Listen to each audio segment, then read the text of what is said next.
Hello friends, तो कैसे हैं आप सब लोग। काफ़ी देर से जो है मैं इस चैनल पे वीडियोस नहीं बना रहा था, लेकिन आज के बाद जो है मैं डेली की बेसिस पर वीडियोस बनाना शुरू कर दूंगा और डेली की बेसिस पर जो वीडियोस बना के आपके साथ शेयर किया करूँगा।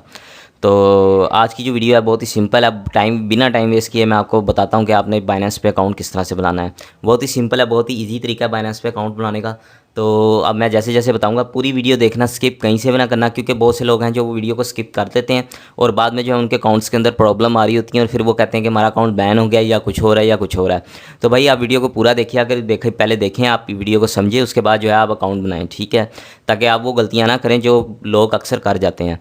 तो यहाँ पर जो है अकाउंट बनाने का तरीका बहुत ही सिंपल है। तो यहाँ पर सबसे पहली चीज़ जो है, मैंने डिस्क्रिप्शन के अंदर लिंक दिया हुआ है बाइनेंस का, आप वहाँ से जाके जो है वो लॉगिन करिए। आप मेरे रेफरल लिंक से जो है अकाउंट बनाइए। उसमें आपका फ़ायदा ये होगा कि आपको जो है साइनअप करते ही है कुछ ऑफ़र्स मिलेंगी, कुछ गिफ्ट्स वगैरह जो हैं वो बाइनेंस की तरफ से जो हैं वो आपको मिलेंगी, जिसमें आपको 100 USDT का कैशबैक वाउचर मिलेगा। उसके अलावा जब आप मेरे रेफरल लिंक से अकाउंट बनाएंगे तो आपको अपना अकाउंट की KYC करने पर जो है एक NFT भी बाइनेंस वालों की जानिब से फ्री मिलेगी। ये तो आपको तभी मिलेगी जब आप मेरे रेफरल लिंक से अपना अकाउंट बनाएंगे। तो इसमें आप देख के सोच रहे होंगे कि मुझे क्या फ़ायदा होगा। तो मुझे भी सिंपल कैशबैक वाउचर मिलेगा, जो कि मुझे ट्रेडिंग फ़ीस के अंदर जो है उसमें थोड़ी सी राहत मिल जाएगी। तो कुछ ज़्यादा फ़ायदा नहीं है, लेकिन रेफरल लिंक से बनाने का आपको बहुत ज़्यादा फ़ायदा होगा। तो जैसे ही आप मेरे उस लिंक के ज़रिए पेज ओपन करेंगे तो आपके सामने कुछ इस तरह का पेज ओपन हो जाएगा लॉगिन का करना। अब यहाँ पर जो है आपने अकाउंट बनाते वक्त कोशिश करनी है कि अपनी पहले हाथ आपने अपनी ईमेल का यूज़ करना है, नंबर का यूज़ नहीं करना, ठीक है। तो ईमेल का यूज़ करना है। यहाँ पर नीचे जो है मेरा ये रेफरल आपने देख लेना कि मेरी रेफरल आईडी जो है यहाँ पर शो हो रही है या नहीं। अगर आप मेरी रेफरल आईडी के बगैर बना लेंगे तब भी कोई इशू नहीं है, लेकिन इसमें ये होगा कि आपको वो जो रिवार्ड्स हैं वो नहीं मिलेंगे। अगर आप मेरी रेफरल आईडी से बनाएंगे तो आपको मुझे यकीन है कि कुछ ना कुछ ज़रूर मिलेगा। तो यहाँ पर जो है आपने अपनी ईमेल डालनी है, यहाँ पर अपना पासवर्ड डालना है। उसके बाद इन दोनों कंडीशन को एक्सेप्ट करके आपने जो है क्रिएट पर्सनल अकाउंट के ऊपर क्लिक कर देना है। जैसे ही आप क्रिएट पर्सनल अकाउंट के ऊपर क्लिक करेंगे तो आपके सामने आएगा कैप्चा। आप जैसे ही कैप्चा को सोल्व करेंगे तो उस कैप्चा को सोल्व करने के बाद जो है आपकी स्ट्रैक जीमेल के ऊपर कोड आएगा बाइनेंस की जानिब से जीमेल के ऊपर। तो जीमेल के ऊपर कोड किस तरह से आएगा वो आपने इस तरह से अपनी जीमेल ओपन कर लेनी है।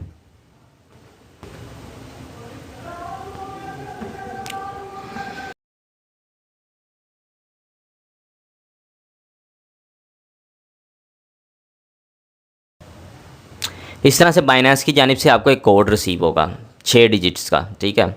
आपने उस कोड को कॉपी करना है। कॉपी करने के बाद जब आप वहाँ पे पेस्ट करके कंफर्म पे क्लिक करेंगे तो आपका अकाउंट जो है वो इजीली क्रिएट हो जाएगा। जैसे ही आपका अकाउंट क्रिएट हो जाएगा उसके बाद जो आपने सबसे पहला काम करना है वो है अपनी KYC वहाँ पर कंप्लीट करनी है। KYC कंप्लीट करने के लिए करने का जो प्रोसीजर है वो बहुत ही ज़्यादा सिंपल है। वो मैं आपको बता देता हूँ कि आपने किस तरह से KYC करनी है। तो मैं आपके सामने पेज ओपन करके बताता हूँ।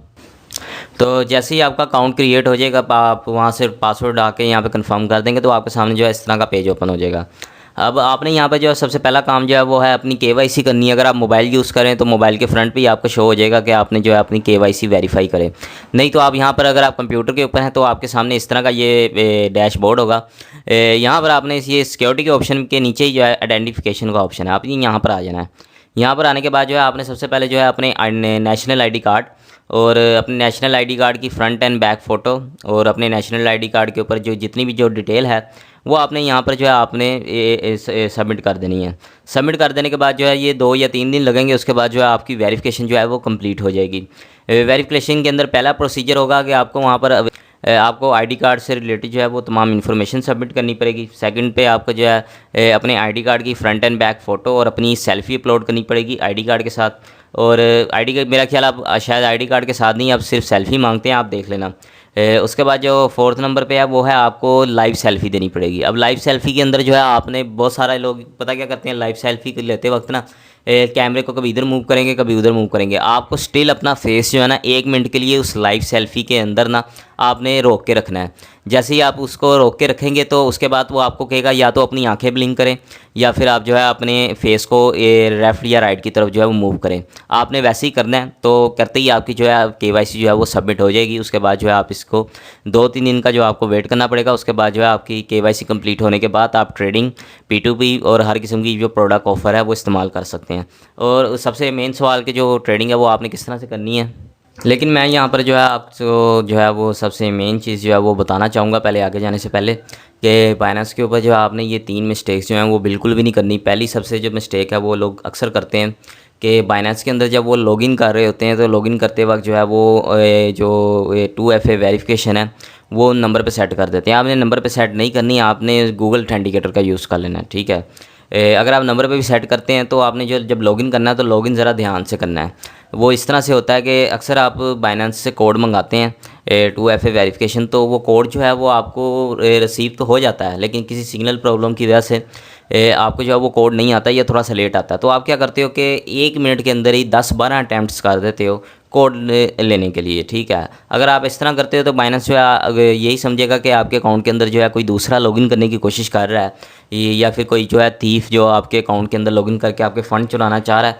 तो बाइनेंस जो है वो टेम्परेरी आपका अकाउंट जो है फ़ौरन बैन कर देगा। ये बहुत सारे लोगों के साथ इशू होता है।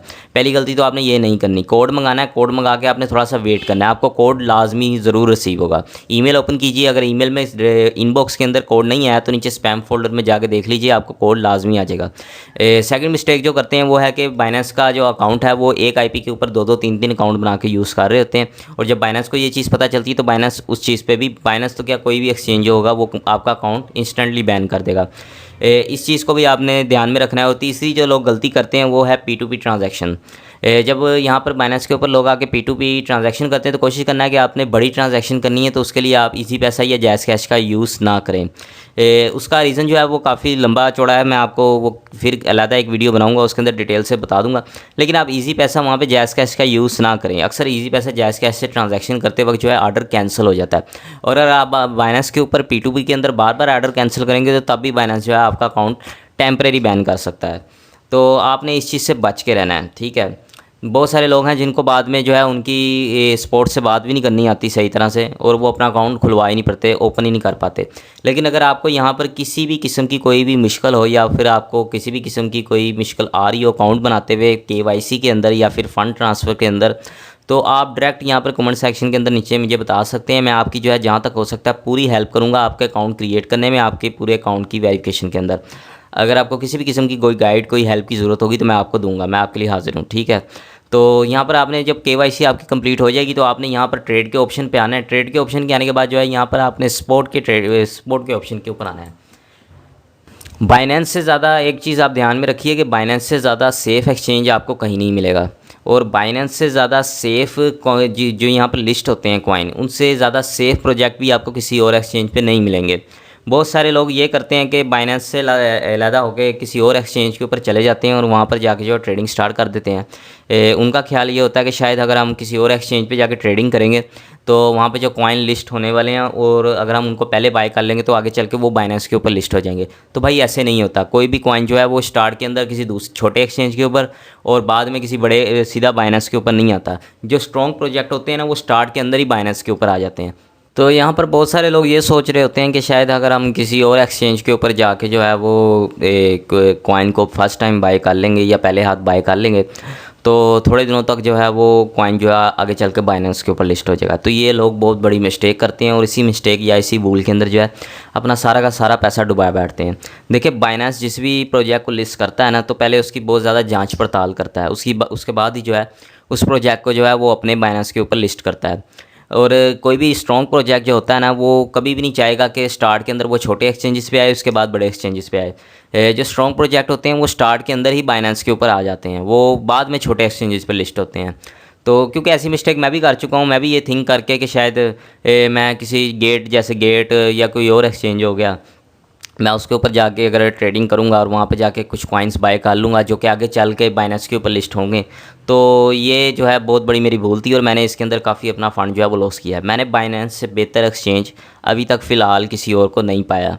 अगर आप किसी दूसरे एक्सचेंज पर जाके कोई कॉइन बाय करते हो तो होता ये है कि वहाँ पर अगर कॉइन एक बार डंप कर जाएँ, क्योंकि वहाँ पे जो कॉइन लिस्ट होते हैं वो जो एक्सचेंज होते हैं वो पैसे की लालच में उनको लिस्ट तो कर लेते हैं, लेकिन उन प्रोजेक्ट्स के अंदर कोई पावर नहीं होती, कोई स्ट्रॉन्ग इतने नहीं होते। अगर वो वहाँ चढ़ जाएँ तो चढ़ जाएँ, अगर गिर जाएँ तो फिर वो आपके फ़ंड मुकम्मली तौर पर लॉस्ट हो जाते हैं, फिर आप उनको कभी भी रिकवर नहीं कर पाते। काफ़ी ज़्यादा जो है आए दिन आप किसी भी एक्सचेंज पर जाके देख सकते हैं। अगर आप उनके 3 माह पहले के कॉइन निकाल के देखेंगे और जब 3 माह बाद का रिकॉर्ड देखेंगे तो आपको पता चलेगा कि जो कॉइन उन्होंने जिस प्राइस के ऊपर लिस्ट किया था उसकी प्राइस के अंदर जो है वो 300 से 400 500 कहीं के अंदर 1000 1500 गुना जो है वो कमी हो चुकी है। मतलब कह लो कि जिन्होंने पैसे लगाए थे उनके पैसे मुकम्मल तौर पे लॉस्ट हो चुके हैं। तो कभी भी इस ट्रैप के अंदर मत आइए। तो यहाँ पर मैं आपको ये मेरे जहन में एक बात थी जो कि मैं आपके साथ शेयर करना चाहता था, तो मैंने इसलिए आपके साथ शेयर कर दिया है ताकि आपके भी जो फंड्स हैं वो लॉस से बचे रहें। तो यहाँ पर ट्रेड चलते हैं अपने मेन टॉपिक की तरफ कि ट्रेड किस तरह से करनी है। तो ट्रेड करने का जो सिंपल है ना वो तरीका बहुत ही सिंपल है। यहाँ पर आपको यहाँ पर स्पॉट पर आना है। अगर आप यहाँ पे मार्जिन में कर सकते हैं तो यहाँ पे मार्जिन का भी तरीका है, लेकिन अभी आप जो है अगर आप नए नए हैं मार्केट के अंदर तो अभी तो मार्जिन और क्रॉस मार्जिन के तो नज़दीक जाइए ही ना, बिल्कुल मत जाइए। फ्यूचर मार्जिन के अभी बिल्कुल भी पास मत जाइए। पहले आप ट्रेडिंग करिए, सीखिए, उसके बाद जो है आप यहाँ पर आके ट्रेडिंग स्टार्ट कीजिए। जब आप समझें कि मैं इतना प्रो हो चुका हूँ कि अब मैं जो है मार्जिन के अंदर ट्रेड कर सकता हूँ, तो उसके बाद मार्जिन के अंदर ट्रेड कीजिए। क्योंकि स्पॉट के अंदर आपके फ़ंड तो लॉस नहीं होते, लेकिन क्रॉस मार्जिन के अंदर या मार्जिन या फ्यूचर के अंदर आपके फ़ंड लिक्विडेट होकर लॉस्ट हो जाते हैं। तो यहाँ पर आपके पास कम से कम मिनिमम ट्रेड करने के लिए $10 के इक्वलेंट जो है वो दूसरी कोई भी क्रिप्टो करेंसी होनी लाजमी है। और यहाँ पर अगर आपने बाय करना है तो बाय का जो ऑप्शन है वो बहुत ही सिंपल है। अगर आप लिमिट आर्डर मतलब आप अपनी मर्ज़ी की प्राइस पे बाय करना चाहते हैं, फ़र्ज़ करें अगर आप बिटकॉइन को इस वक्त 23 पे बाय नहीं करना चाहते, आप 22 पे बाय करना चाहते हैं, तो आप यहाँ पर 22 लिख सकते हैं। 22 लिखने के बाद आप यहाँ पर आपके पास जितने डॉलर पड़े हुए हैं उसको बाय करके यहाँ पे लिमिट आर्डर लगा देंगे। जब लिमिट आर्डर लग जाएगा, जैसे ही क्रिप्टो करेंसी $22,000 को जैसे ही बिटकॉइन की प्राइस आएगी तो आपका जो ऑर्डर है वो कंफर्म हो जाएगा और आपके पास जो है उतने डॉलर की जो है वो 22,000 की प्राइस के ऊपर बिटकॉइन आ जाएंगे। लेकिन अगर आप सेल करना चाहते हैं तो सेल करने का भी सिंपल ऑप्शन है। आप यहाँ पर आइए, यहाँ पर आपके पास जो बिटकॉइन मौजूद है लिखिए, यहाँ पर आपको किस प्राइस पर किस डॉलर रेट पर सेल करना है। लिमिट आर्डर में सेल करना है तो लिमिट में सेल कीजिए, लेकिन अगर आपने मार्केट के अंदर सेल करना है तो मार्केट। तो यहाँ पे मार्केट के अंदर सेल करने के लिए जो है वो सिंपल है कि आपके पास जितने पड़े हुए हैं, करंट मार्केट की जो प्राइस चल रही है, आप यहाँ पर उसको 100% रख के आपको जितने भी फंड हैं उसको बाई कर सकते हैं या सेल कर सकते हैं इंस्टेंटली। तो ये स्टॉप लॉस। तो यहाँ पर ये जो दूसरा ऑप्शन है वो है स्टॉप लिमिट का। अगर आप चाहते हैं कि मेरे जो बिटकॉइन मैंने बाई किए हुए हैं वो यहाँ पर 2200 से $2200 वो यहाँ पर $22,000 से जो है वो नीचे ना जाएं, तो आप यहाँ पर जो है स्टॉप लॉस आर्डर लगा सकते हैं जितनी प्राइस आपने स्टॉप लॉस लगानी है। तो जो आप स्टॉप लॉस लगाएंगे, अगर मार्केट की प्राइस उससे नीचे जाएगी तो आप जो है वो लॉस से बच जाएंगे, ज़्यादा लॉस होने से बच जाएंगे। ठीक है, तो अगर मैं आपको यही रिकमेंड करूँगा कि जब भी आप ट्रेडिंग करें तो स्टॉप लॉस आर्डर लाजमी लगाया करें, उसके बगैर ट्रेडिंग ना किया करें। क्योंकि स्टॉप लॉस के अंदर अगर आपका एक मार्केट उससे नीचे चली जाए तो आप जो है वो नुकसान से बच जाते हैं। यहाँ पर ट्रेडिंग करने के बाद जो है दूसरा जो सबसे ज़्यादा पूछा जाने वाला सवाल है वो ये है कि डिपॉजिट किस तरह से करना है और विड्रा किस तरह से करना है। तो देखें, आपने यहाँ पर अपने वॉलेट के अंदर आ जाना है। यहाँ पर अपने वॉलेट के अंदर ओवरव्यू के अंदर अगर जैसे ही आप क्लिक करेंगे तो आपके सामने आपका तमाम बैलेंस शो होने लग जाए। तो जैसे ही आप इसको ओपन करेंगे तो आपके सामने इस तरह आपके वॉलेट का जो है ओवरव्यू शो हो जाएगा। यहाँ पर आपके जो फंड जिस भी किस्म के जो फंड होंगे या किसी भी क्रिप्टो करेंसी के अंदर जो भी फंड होंगे वो आपके यहाँ पर आपको शो हो जाएंगे। तो यहाँ पर आप देख सकते हैं, यहाँ पर एक ऑप्शन विड्रा का है, यहाँ पर एक ऑप्शन डिपॉजिट का है। अगर आपने डिपॉजिट करना है तो आप डिपॉजिट के ऊपर क्लिक करेंगे। यहाँ पर अगर आपने फियाट के अंदर डिपॉजिट करना है या क्रिप्टो के अंदर डिपॉजिट करना है तो दोनों का ऑप्शन मौजूद है। यहाँ पर आप एक क्रिप्टो के अंदर भी अगर आपने डिपॉजिट करना है तो आप यहाँ पर इसके ऊपर क्लिक करेंगे।